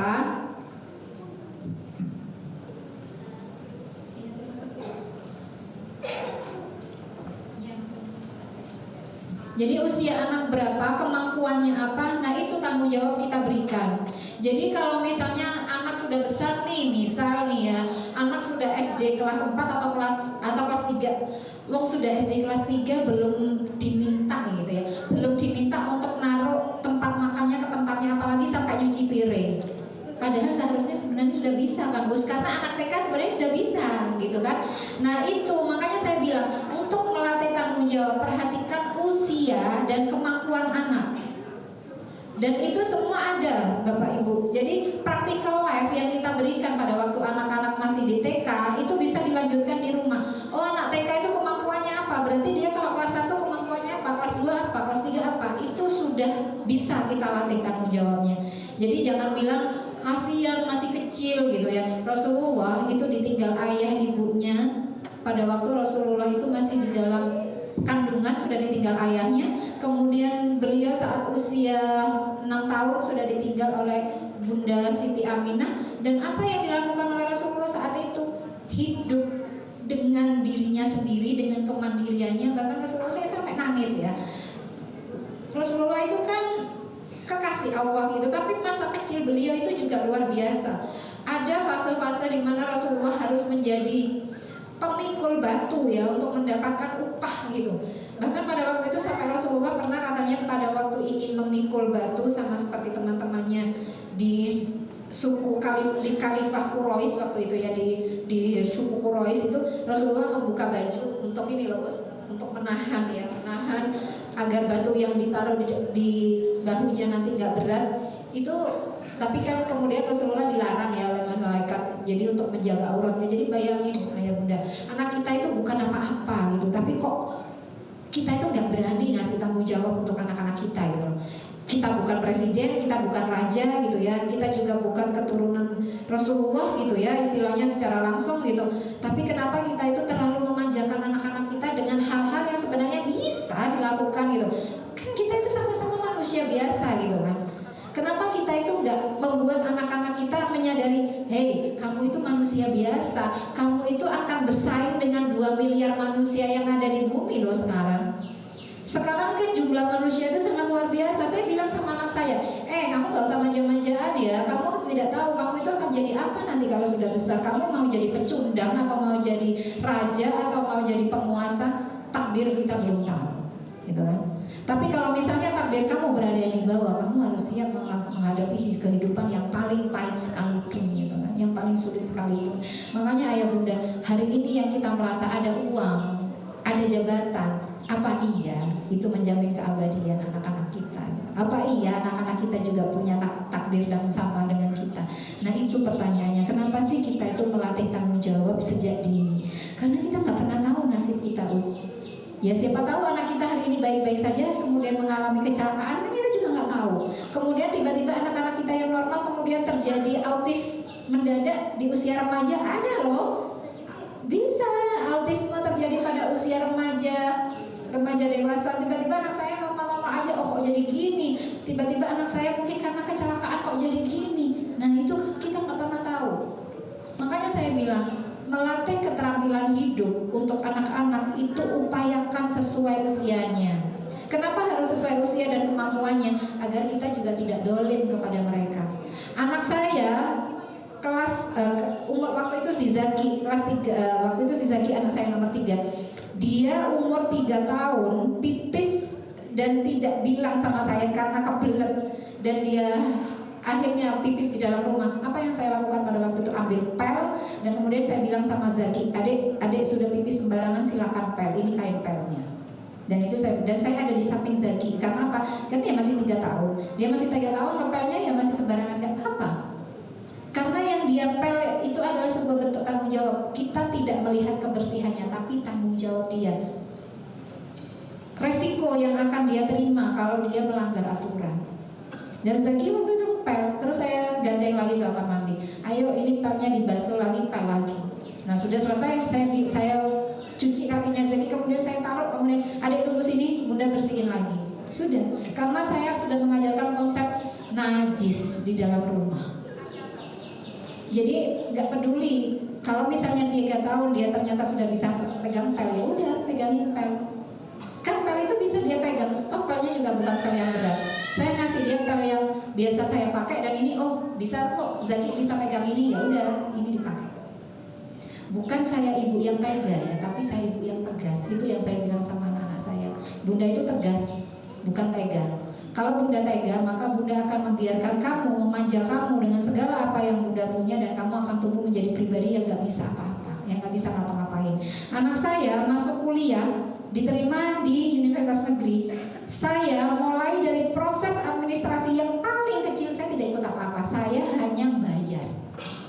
Jadi waktu Dinda diterima, bunda aku diterima di teknik kimia di Universitas Negeri Jember, aku sudah diterima. Apa yang dia lakukan, kemudian Dinda lakukan, urus semuanya sendiri. Diurus sendiri Bunda, mulai dari ngambil rapot sampai administrasi semua di kampus Dinda sendiri.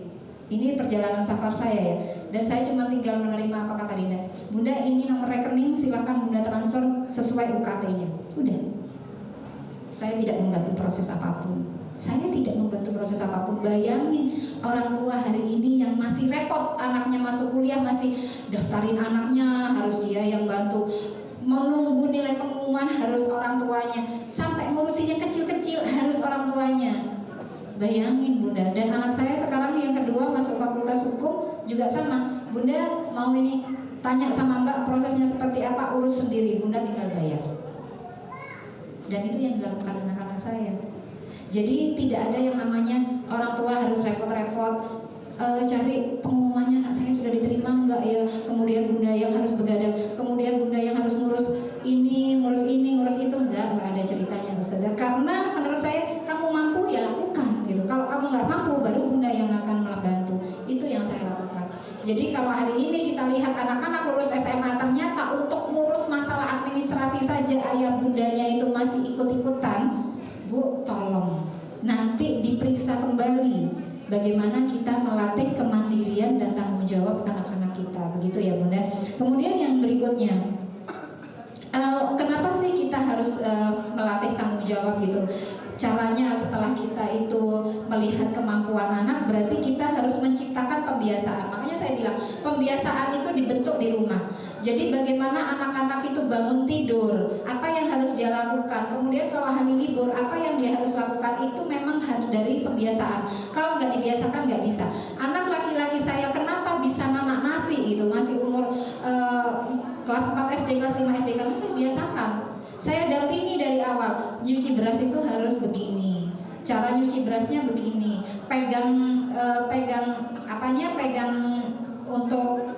Jadi saya itu kalau ngajari detail, karena saya itu termasuk cenderung perfect ya usia. Jadi kalau misalnya nyucinya itu harus berapa kali, itu juga ini. Terus gerakan mencucinya itu seperti apa saya ajari. Gerakan mencuci beras kalau saya itu mudahnya itu bukan ke sini, tapi saya balik seperti ini. Jadi hal-hal itu memang saya ajarkan sama anak-anak saya, dan ini memang saya biasakan. Dan kalau ayah bunda hari ini menuntut tanggung jawab kepada anak-anak sedangkan belum diajari, jadi mohon maaf, anak-anak nggak bisa dituntut. Tapi orang tua itu adalah cerminan anak-anak. Mungkin itu yang bisa saya sampaikan. Kemudian yang berikutnya adalah ajarkan sopan santun. Ayah bunda anak-anak hari ini itu rata-rata memang kurang sopan santun. Kenapa? Karena di rumahnya dia juga jarang diajarkan sopan santun.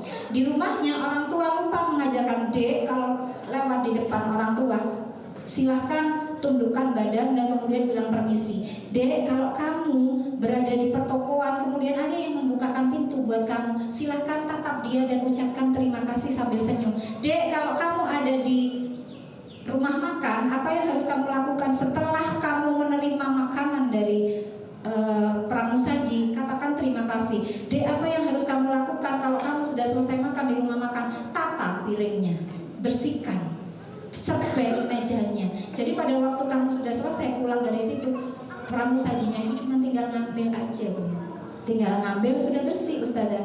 Dan itu yang saya lakukan pada anak-anak saya. Jadi 5 menit lagi. Kemudian yang berikutnya adalah setelah kita mengajarkan sopan santun ini luar biasa ya, karena ini yang juga menjadi masalah di mana-mana. Sopan santun, bahkan anak-anak sekarang itu kalau ada gurunya lewat di tangga, itu kalau saya bilang, kalau ada guru lewat di tangga apa yang harus kamu lakukan? Minggir. Itu anak saya. Kenapa? Berikan jalan dulu kepada guru.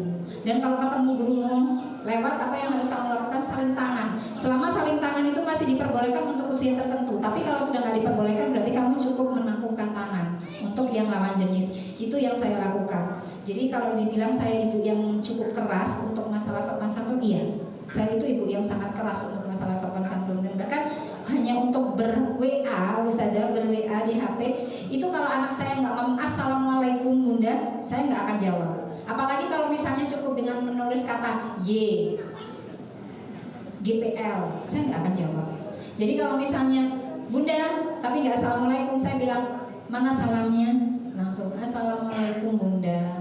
Itu yang memang harus saya lakukan. Jadi kalau masalah sopan santun iya, karena saya bilang apa? Keterampilan berbahasa kita itu sangat berpengaruh kepada karakter kita. Bahkan Rasulullah kenapa sampai diungsikan ke Bani Sa'ad bin Bakar gitu ya, diungsikan ke kampungnya Halimah, kepada Halimatus Sa'diyah ya waktu itu, karena untuk memperbaiki bahasa.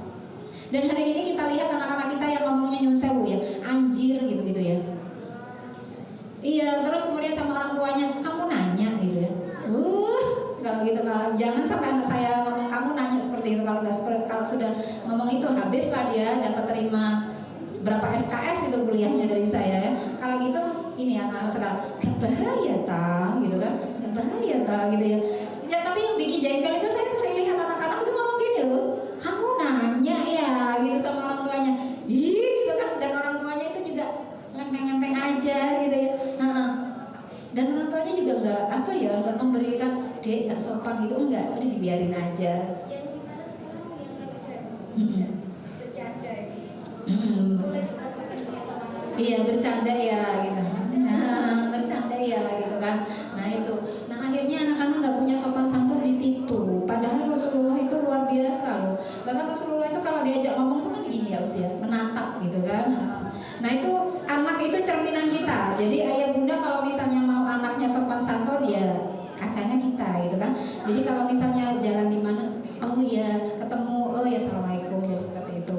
Masih 5 menit sedikit lagi Gus. Dan kemudian yang berikutnya kalau sudah mengajarkan sopan santun adalah hindari memaksakan kehendak. Kita tidak boleh memaksakan kehendak kita kepada anak-anak kalau belum kita ajarin. Itu ya bunda, perlu diingat. Kemudian hindari selalu menjadi problem solver, itu yang sudah saya sampaikan. Kemudian yang bisa kita lakukan juga selain tidak memaksakan kehendak dan menjadi problem solver itu adalah kita itu jangan membiarkan anak tergantung pada pengasuh Ustazah. Jangan membiarkan anak itu tergantung mentang-mentang ada khodimat di rumah. Jadi anak itu, Bi ambilin minum, Bi ambilin makan, Bi sudah selesai makan tolong di ini. Enggak, jangan membiasakan. Dan kemudian bikin jadwal yang teratur, yang pasti. Untuk melatih kebiasaan itu kita harus punya jadwalnya. Jadi kita tahu apa yang dilakukan anak kita, apa yang tidak. Kemudian selanjutnya Ustazah, saya harus berpacu dengan waktu, sudah habis ternyata Ustazah. Ya harus cepet-cepetan ya, sesuai requestnya. Masya Allah, luar biasa. Kita beri tepuk tangan yang meriah buat bunda kita, Bunda Ira hari ini. Begitu juga tepuk tangan buat panjenengan semua ya bunda, yang sudah dari pagi sampai detik ini masih semangat mendengarkan. Ayah bunda masih semangat kan? Boten ngantuk? Kalau ngantuk suruh minum atau makan Ustazah? Iya boleh. Silakan makan minum yang ada di depan ayah bunda semuanya ya. Kayaknya sudah mulai berkurang atau sudah mulai habis ya bunda ya? Sudah, alhamdulillah. Ingat besok sudah hari Minggu, pastinya kita akan tambah bahagia. Oh iya. Oke, sebelumnya bunda terima kasih untuk penyampaiannya yang sangat saya biasa. mohon maaf juga Ustazah kalau ada salah kata dan kata-kata saya yang menyinggung perasaan. Tapi memang saya di sini harus menyinggung perasaan ayah bunda ya. Jadi tolong yang hatinya sensitif saya tolong dimaafkan ya ayah bunda ya, karena saya juga bukan manusia yang sempurna. Seperti itu, tapi masya Allah luar biasa. Seperti yang disampaikan panjenengan ini, saya sudah merasa dari tadi, aduh, ayah keliru, aduh, saya juga kurang dalam pengasuhan anak saya, anak didik saya. Oke, mungkin juga akan ada banyak sekali pertanyaan pada ayah bunda yang di sini. Oleh sebab itu kita buka sesi tanya jawabnya ya Bunda Ira, nanti langsung ditanggapi.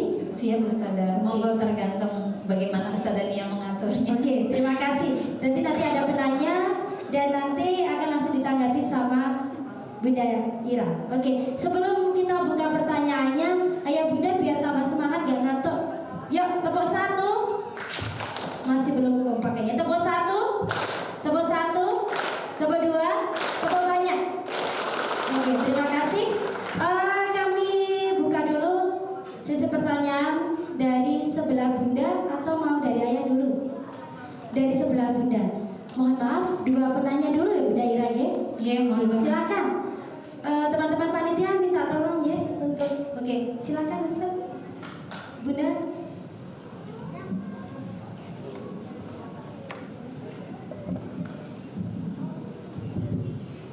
Selamat siang, Assalamualaikum warahmatullahi wabarakatuh. Waalaikumsalam warahmatullahi wabarakatuh. Terima kasih atas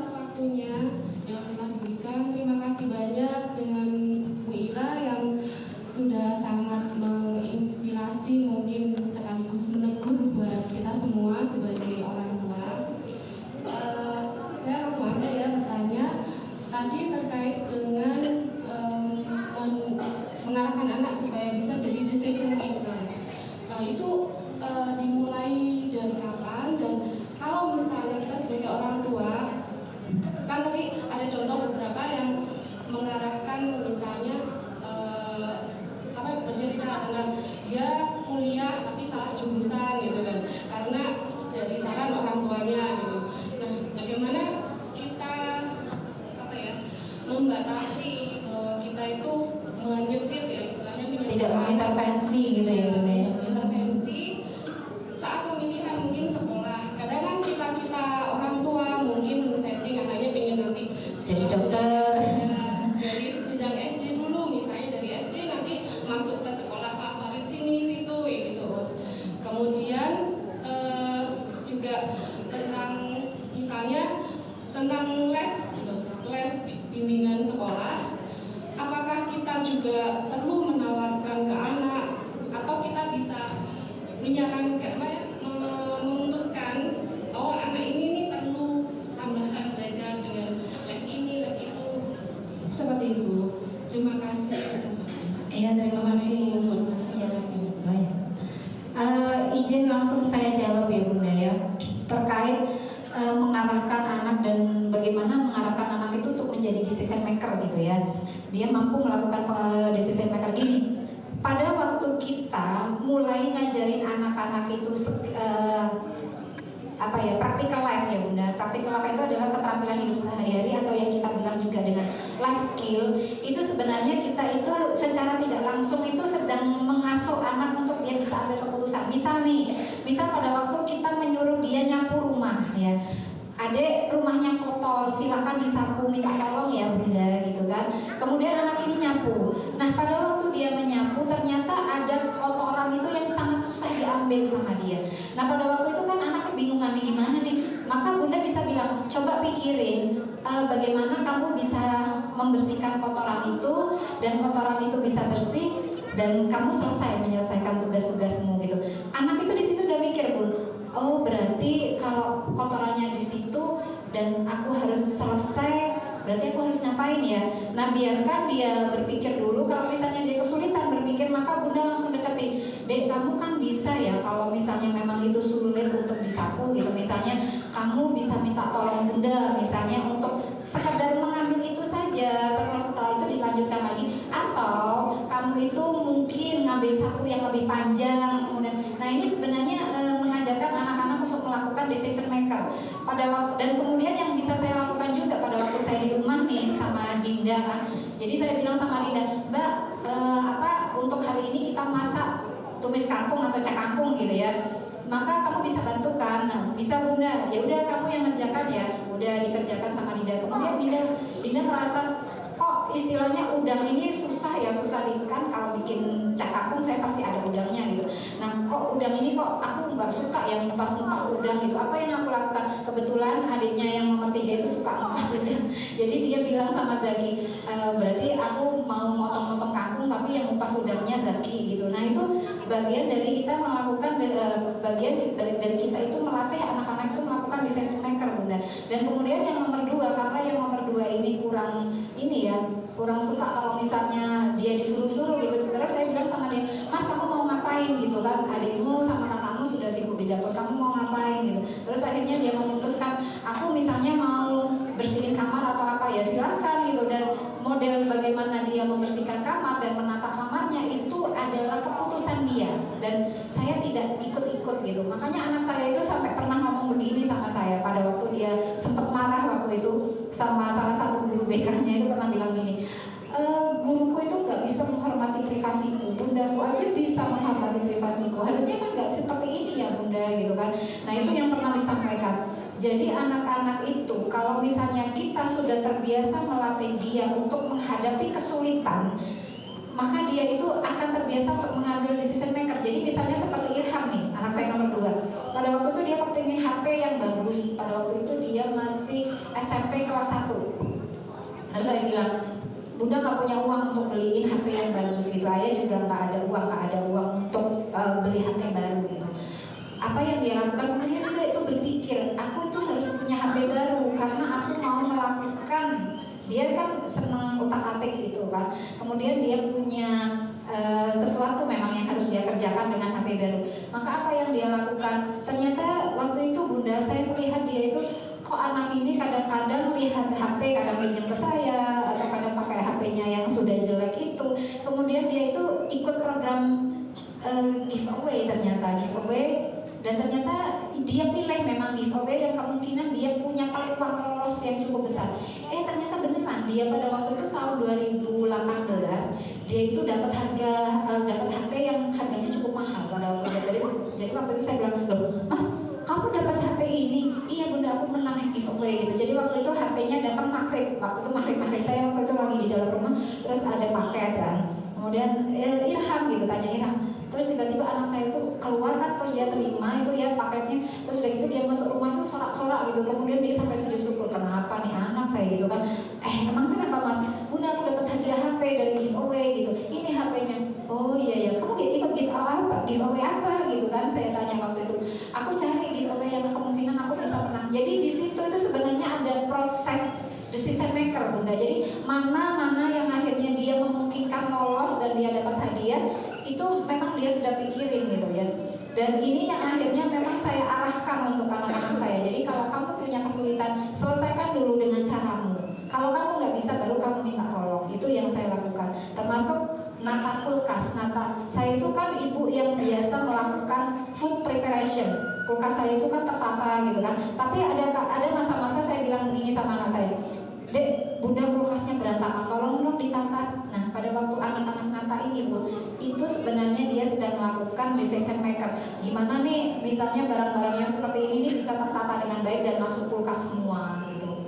Nah, itu yang bisa kita lakukan. Practical life yang kita terapkan sehari-hari untuk anak kita, dan juga cara kita memberikan kebebasan anak-anak untuk menyelesaikan semua masalahnya, itu mengarahkan anak untuk melakukan decision maker nantinya secara tidak langsung bu. Ini latihan, tapi memang ada latihan khusus sih untuk mengembangkan executive brain. Itu ada memang latihan khususnya, dan itu ada kelas-kelasnya sendiri. Nah kemudian bagaimana untuk mengarahkan anak agar kita tidak terkesan terlalu intervensi gitu kan. Nah kita lihat dulu potensi anak saya itu apa sebenarnya. Dan kemudian kalau kita sudah tahu potensinya, kemudian kita bilang, anak kan kadang-kadang nggak tahu ya, dia kepingin ini, kepingin itu wajar. Karena memang ada yang namanya fitrah bakat. Fitrah bakat itu tugasnya orang tua adalah eksplorasi semua yang diinginkan anak. Anak misalnya ini pengen les matematika, belum selesai les matematika, aku pengen les musik, belum selesai les musik, aku pengen les karate gitu, belum selesai macam-macam. Itu memang ada fase di usia 10-14 tahun, ada fase itu namanya explore the talent. Dalam talent mapping itu ada fase itu. Nah, apa yang kita lakukan sebagai orang tua, kemudian kok kita lihat, oh anak ini dia misalnya kalau belajar matematika dia itu tekun, dia itu sampai lupa waktu, karena bakat itu harus memenuhi 4E, enjoy, easy, excellent, dan earn. Jadi dia produktif. Jadi kalau misalnya nih anak nih ternyata dia menikmati, kemudian dia ternyata gampang gitu melakukan, dan dia itu sampai lupa waktu, kan bakat itu sampai bilang ini aku banget nih gitu kan, ini benar-benar yang aku suka banget, ini benar-benar menampilkan aku gitu. Itu berarti memenuhi kriteria bakat, apalagi ditunjang dengan produktif. Earn-nya ini, produktifnya ini bisa menghasilkan uang, atau dia itu bisa berguna untuk orang lain. Misalnya nih dengan kemampuan matematikanya, oh dia bisa ngajarin adiknya, tetangganya gitu kan, dia bisa membantu orang-orang lain di sekitarnya, itu ada manfaatnya, berarti ada bakatnya. Dan agar kita tidak terkesan intervensi, ya kita ajak ngobrol deh, kira-kira kamu kalau misalnya dilesin sama matematika sama bunda mau nggak gitu. Kalau misalnya oh iya mau bunda, oh iya bunda apa gitu kan. Nah kemudian saat anak sudah usia 14, 15, 16 tahun, kita bisa minta tolong untuk misalnya datang ke biro psikologi atau ke biro yang punya talent mapping itu melakukan tes bakat. Jadi di situ bunda, biar nggak salah jurusan ya nanti ya, kita bisa lihat oh anak saya itu punya bakat ini, kemudian ditanyakan kepada anak, kamu kira-kira pengen belajar yang mana? Karena ini ada kasus teman saya kemarin memasukkan anaknya ke salah satu universitas negeri jurusan teknologi perikanan. Anaknya nggak mampu, nggak suka itu, sebenarnya dia suka desain. Apa yang dikatakan sama bundanya? Ma, aku gak iso, ma nilaiku, IP ku itu udah sampai 3 ma, dan rasanya aku meletek ma.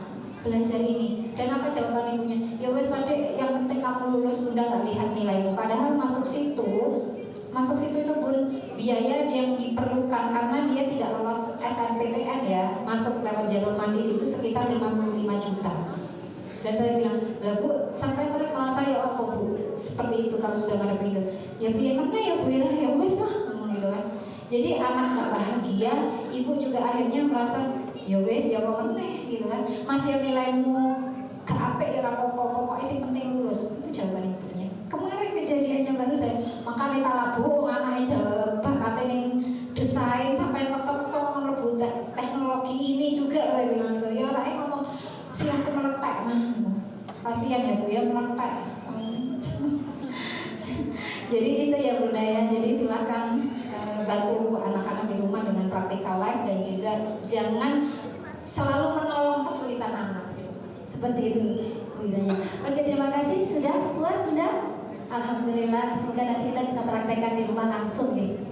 Oke, penanya berikutnya. Satu nanti sudah cukup mewakili ya, Ayah Bunda.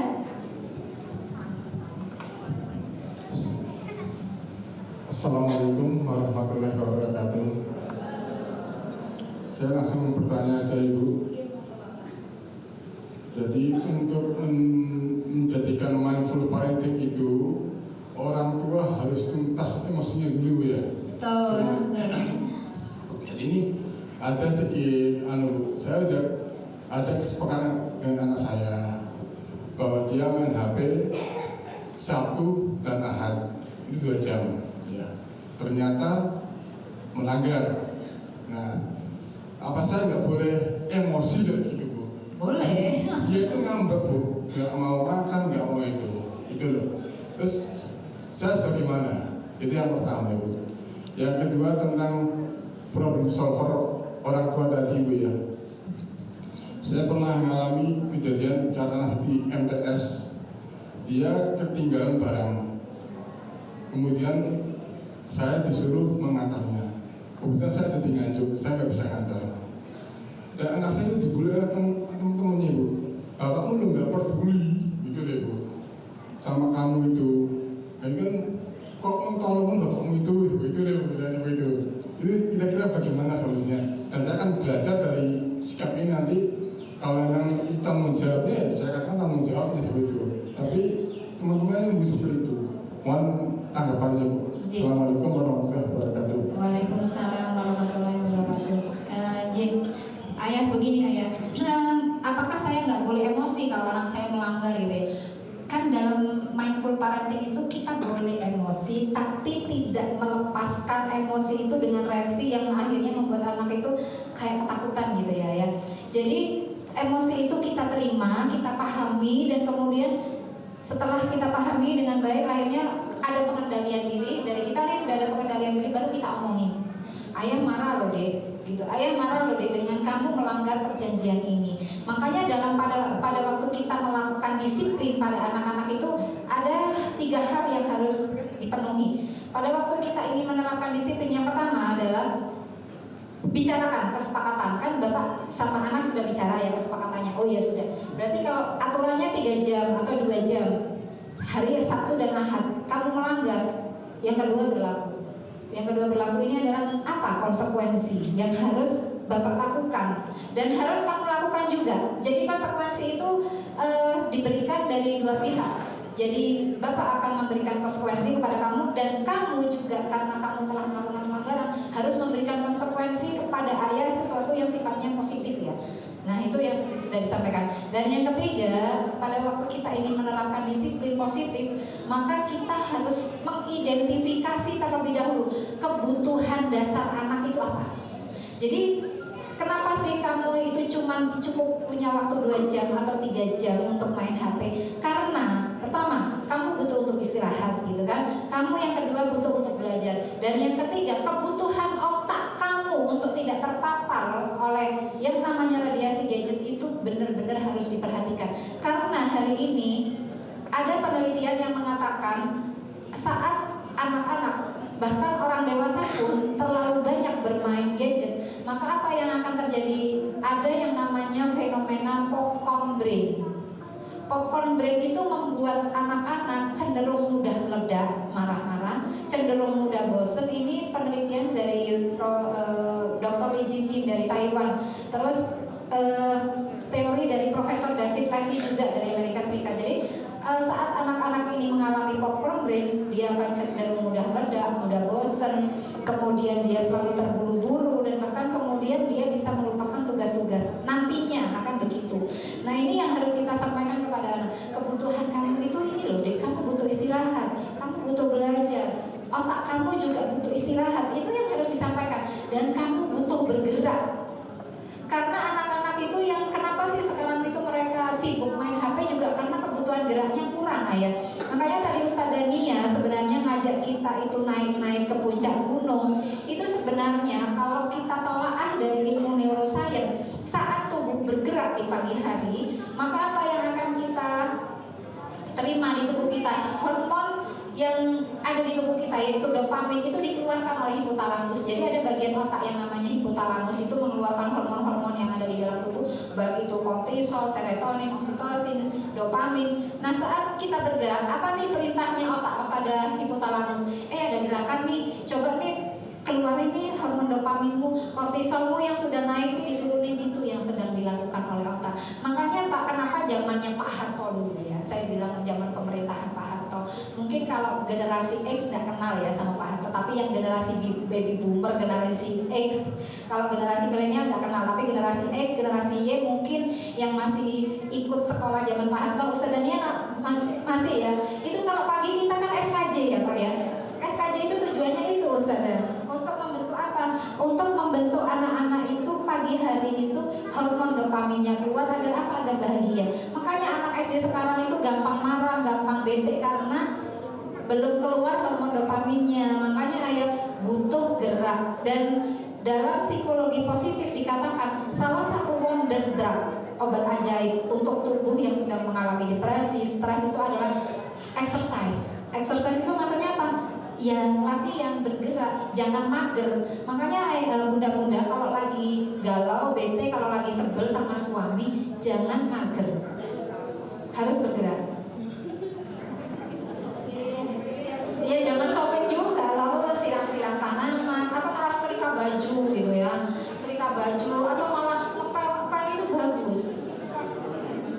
Yang penting gerak agar hormon kortisolnya turun. Atau bunda ya, kalau di rumah kalau marah sama anak nih, Ustazah tadi tanya ya, kalau marah sama anak biar emosi nggak cepet, biar emosi cepet turun gimana?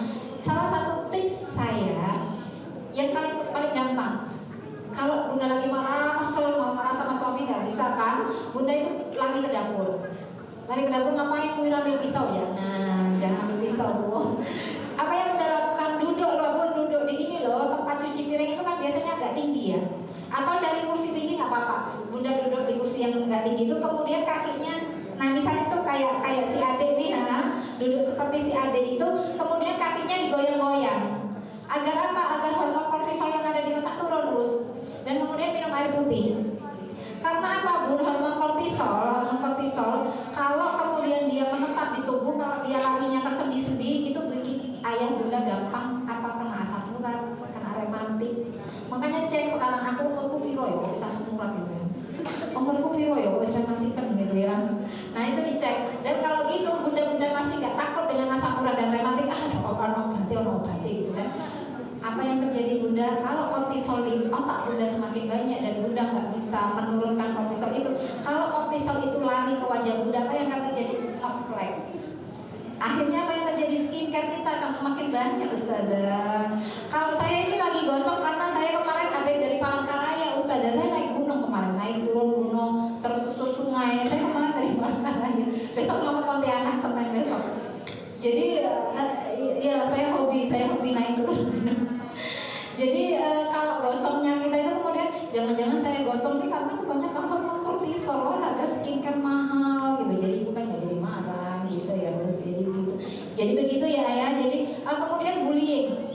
Begini ya, bilang sama anak, Dek, kalau kamu sampai diomongin sama teman-temanmu, wah berarti ayahmu tuh nggak nggak peduli sama kamu lah, ayahnya di Nganjuk bilang sama gini, yo kamu itu yang terlalu cepat menjudgment bapakku gitu, atau istilahnya ya kamu itu yang nggak ngerti kondisi bapakku lah, bapakku di Nganjuk disuruh datang ke sini, ya yang bener po gitu. Jadi gini Pak, saat anak-anak itu mendapatkan tekanan dari lingkungan, suruh dia itu mindsetnya itu adalah enggak, bapakku itu bukan nggak peduli sama aku, tapi bapakku memang lagi sibuk dan ini kesalahanku. Jadi jangan sampai anak ini punya pikiran gini loh, dia itu selalu mencari kambing hitam.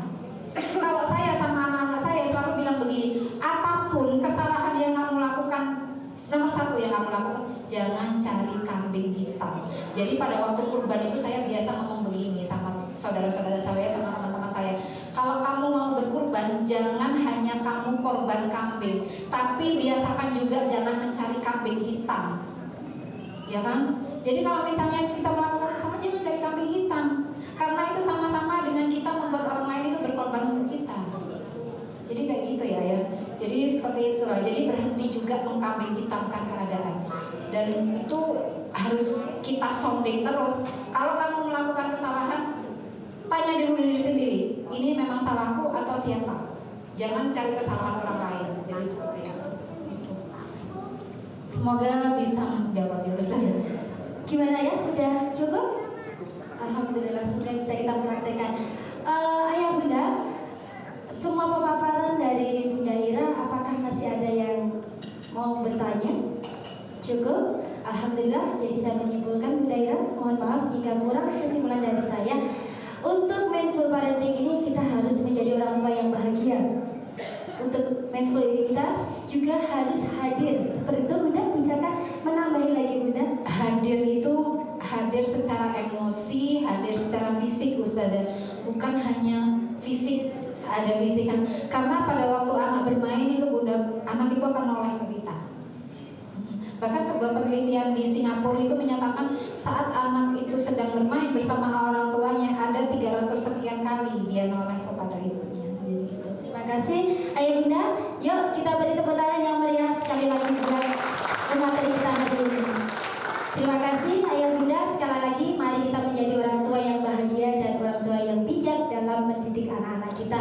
Saya mohon maaf jika ada kurangnya. Begitu juga Bunda Ira, terima kasih banyak atas ilmu hari ini. Semoga bermanfaat untuk kita semua, terutama untuk anak-anak kita. Dan mohon maaf sebelumnya ya Ustazah ya, buat para ayah bunda juga. Mari kita akhiri hari ini dengan bacaan hamdalah dan doa penutup majelis bersama.